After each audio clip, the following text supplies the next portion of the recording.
ভাইয়া, এখানে মেয়েদের শরীর বেচার পাড়াটা কোথায়, একটু বলে দিবেন? কথাটা শুনে বেশ অবাক হয়ে মেয়েটির দিকে তাকালো সোহান। মেয়েটির শরীরে রয়েছে সুন্নতি বোরখা আর মুখে হিজাব পরাতে চেহারাটা নূরের ন্যায় চমকাচ্ছে। এমন একটা মেয়ের মুখে হঠাৎ দেহ ব্যবসার কথা শুনে সোহানের একদম বিশ্বাস হচ্ছিল না। খেয়াল করলো মেয়েটির চোখে জল, তার মানে মেয়েটি একটু আগে অনেক কান্নাকাটি করেছে। এত সুন্দর একটা মেয়ের চোখে মুখে ভয়ের চিহ্নটা সোহানের মনটাকে মোমের মতো গলিয়ে ফেলল। সোহান জানতো মেয়েটিকে এখন আগে শান্ত করতে হবে, তারপর তাকে সব কিছু বোঝাতে হবে। আপনি সঠিক জায়গাতে এসেছেন, তবে সেখানে যেতে হলে আপনাকে কিছু শর্ত মানতে হবে। হ্যাঁ ভাইয়া, আমি শর্ত মানতে রাজি আছি। বলুন কি করতে হবে আমাকে? তোমার নাম কি? ভাইয়া, আমার নাম সুমাইয়া। শোনো সুমাইয়া, এখানে হঠাৎ করে এলে তোমার মৃত্যুর আশঙ্কা রয়েছে। জানোই তো, এখানে যে ছেলেরা আছে তারা একটু বেশি শক্তিশালী, তাই তোমাকে ট্রেনিং প্রাপ্ত হতে হবে। কথাটা শোনার পর সুমাইয়া নামক মেয়েটা তার পাশে বসেই কাঁদতে শুরু করলো। সোহান বুঝতে পেরেছে মেয়েটির শরীর একদম পবিত্র, মানে সে ভার্জিন। একে শুধু একটু যাচাই করে নিতে হবে, কিন্তু একে দেখে মনে হচ্ছে কথার দ্বারা বোঝানো সম্ভব না, তাই বুদ্ধি দিয়ে বোঝাতে হবে। সুমাইয়ার পাশে গিয়ে সোহান সুমাইয়াকে বলল, যারা নতুন কাজ করতে চায় তারও সেখানে যেতে পারে, শুধু তাকে একটা আবেদনপত্র জমা দিতে হয়। ভাইয়া, সেই আবেদনপত্র কোথায় পাওয়া যাবে? আমিও তোমাকে সেই পত্র দিতে পারবো, কারণ সেখানে আমার নিয়মিত যাওয়া আসা আছে। ভাইয়া, সেই আবেদনপত্র আমাকে এনে দিতে পারবেন? তাহলে আপনি যা চান আমি তাই আপনাকে দিব। হ্যাঁ, তবে প্রথমত আমার সাথে তোমাকে কয়েকদিন থাকতে হবে, কারণ সেই ট্রেনিং আমি নিজেই দেই। কথাটা শুনে সুমাইয়া বেশ ঘাবড়ে গেল। এই ছেলে ট্রেনিং দেয়, তাহলে ইনি তো বেশ খারাপ বজ্জাত ছেলে। কিন্তু তার যেভাবেই হোক না কেন তাকে পতিতালয়ে যেতেই হবে। সমস্যা নাই, আমি আপনার সাথে রাত কাটাতে রাজি আছি, শুধু আপনি আমার আবেদনপত্রটা এনে দিন। ওই যে পাশে একটা হোটেল দেখা যাচ্ছে, সেখানে গিয়ে আমার কথা বলুন, তাহলে আপনাকে ওরা নিয়ে যাবে। কথাটা বলে সোহান সুমাইয়াকে সেখানে যাবার জন্য পাঠিয়ে দিল।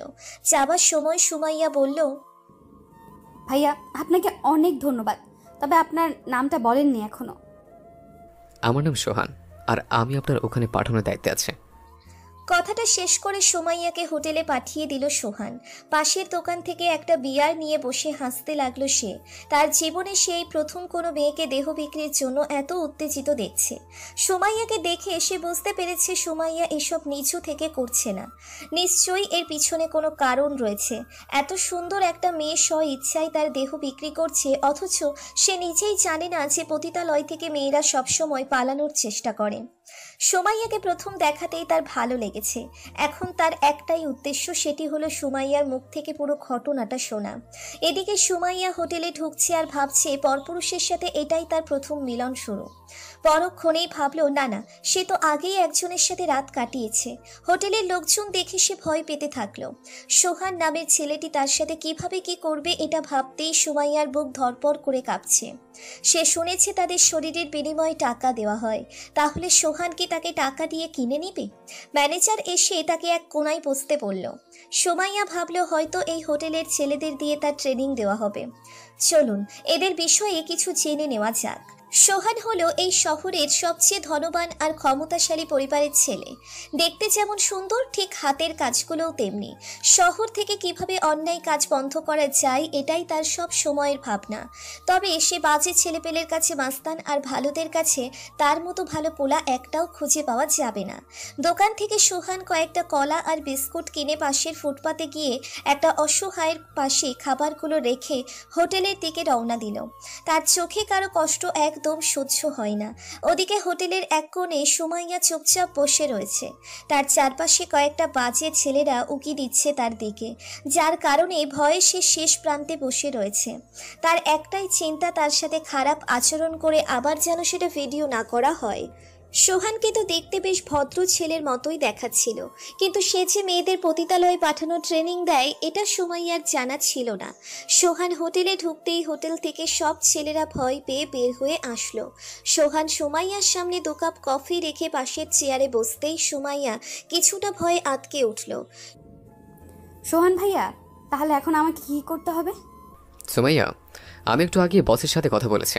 সে বলল সুন্দর মেয়েরা নাকি টাকা বেশি পেলে সে ছেলের সাথে পালিয়ে যায়, তাই সুন্দর মেয়ে নিতে হলে সবকিছু খুলে তাদেরকে বোঝাতে হবে।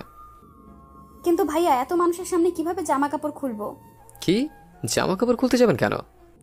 আপনি তো নিজেই বললেন তাদের সব কিছু খুলে দেখাতে হবে। সুমাইয়ার কথা শুনে সোহান কিছুক্ষণ সুমাইয়ার দিকে তাকিয়ে থাকার পর খুব জোরে হাসতে শুরু করলো। পাশ থেকে পানির বোতলটা তার দিকে এগিয়ে দিল।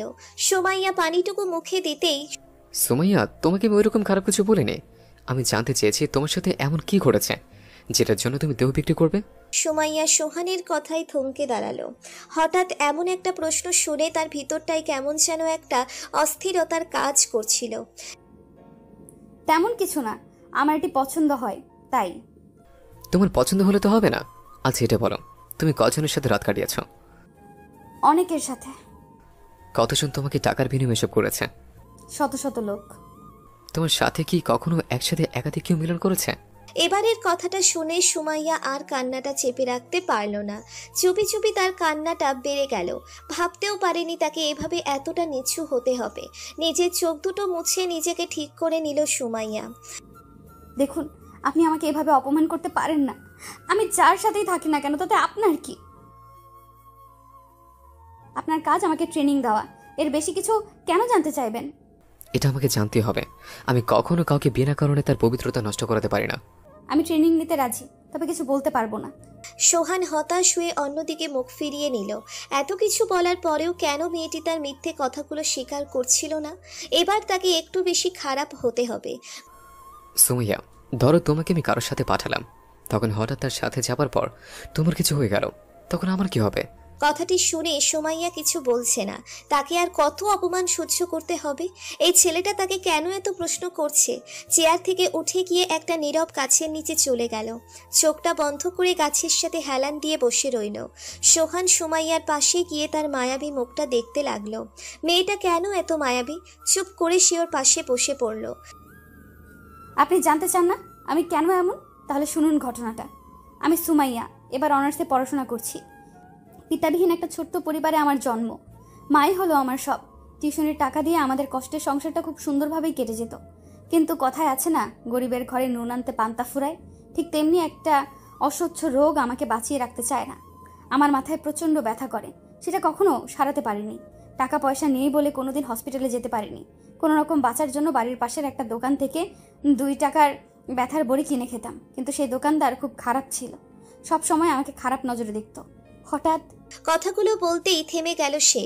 সোহান সুমাইয়ার থেমে যাওয়াতে খেয়াল করলো মেয়েটি তার বুক ভিজিয়ে দিয়েছে। হাত দুটো সে নিজেই ধরে রেখেছে। তার মনে হচ্ছিল মেয়েটি যেন তার কাছে অভিমান করছিল। রুমাল বের করে সুমাইয়ার চোখ দুটো মুছে দিয়ে আবারও তার বুকে রেখে দিল। তারপর কি হয়েছিল? হঠাৎ একদিন সন্ধ্যায় আমার মাথাটা প্রচণ্ড ব্যথায় কাতর হয়ে যায়। অনিচ্ছা থাকা সত্ত্বেও আমি ওই দোকানে চলে যাই। খুব ভয় করছিল, কিন্তু আমি তখন নিরুপায় ছিলাম। ধীরে ধীরে দোকানে গিয়ে দেখি দোকানটা একদম ফাঁকা। দোকানদার আমাকে দেখেই চোখ বড় বড় করে তাকিয়েছিল, কিন্তু পরক্ষণেই বলল তার কাছে নাকি ওষুধ নেই। আমার তখন মাথায় কাজ করছিল না। আমি তখন যে কোনো ব্যথা কমানোর ওষুধ চাইতেই সে বলল একটা ওষুধ আছে। আমি চাইতেই সে গ্লাসে মিশিয়ে দিল, কিন্তু সেটি খাবার পর হঠাৎ করেই আমি মাটিতে পড়ে বেহুশ হয়ে গেলাম।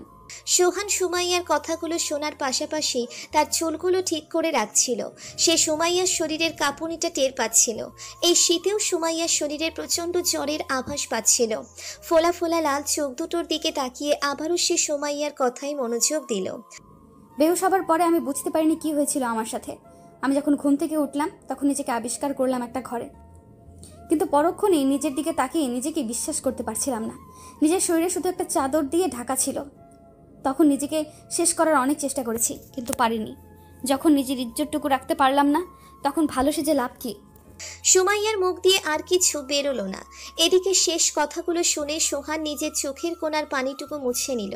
সে বোঝে না কি করে মানুষ এত খারাপ হতে পারে, একটা মেয়েকে কিভাবে ভোগের পাত্র বানিয়ে নেয়। সুমাইয়ার ব্যথাগুলো সে বুঝতে পেরেছে। কিছুক্ষণ দুজনেই চুপ করে রইল। সুমাইয়াকে বুক থেকে সরিয়ে দাঁড়িয়ে পড়ল। তার মনে হলো সুমাইয়ার এখন একটা মানুষের ভালোবাসা প্রয়োজন, তবে সুমাইয়াকে তার আসল পরিচয় বুঝতে দেওয়া যাবে না। সুমাইয়া, তুমি অবশ্যই পারবে, শুধু নিজের উপর বিশ্বাস রাখো। আচ্ছা ভাইয়া, তাহলে কি আমাকে নেবেন? হ্যাঁ, তুমি এখন আমার সাথে একটু ঘুরে আসবা। কোথায় যাব? তোমাকে কিছু পরিবেশের মেয়েদের দেখাবো, তারপর তোমাকে আমার বাসায় নিয়ে যাব। কিন্তু কোনো কিন্তু না। তবে এখানে এভাবে একলা ঘুরবে না, তাহলে বিপদ হতে পারে। এই নাও, আমার হাতে হাত রাখো। ধরবো কিনা কথাটা ভাবতেই সুমাইয়ার মনে পড়ে গেল তাকে সবাই ছুতে পারবে, তাহলে হাতটি ধরলে কি এমন হবে।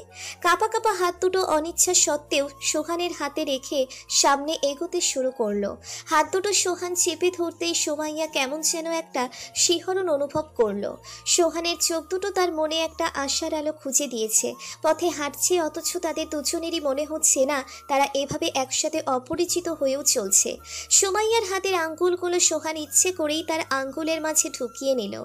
মুচকি হাসি দিয়ে সে সুমাইয়ার দিকে তাকাতেই সুমাইয়া লজ্জায় মাথা নিচু করে নিল। দুজনেই খুশি মনে সামনে এগোতেই রইল। সোহান একটু দুষ্টুমি করে সুমাইয়ার হাতগুলো বারবার একবার এদিক আবার ওদিক করছে। কিছুক্ষণ হাঁটার পর সুমাইয়ার কথায় সোহান বাস্তবে ফিরে আসে। ভাইয়া দেখুন ওখানে কি হচ্ছে।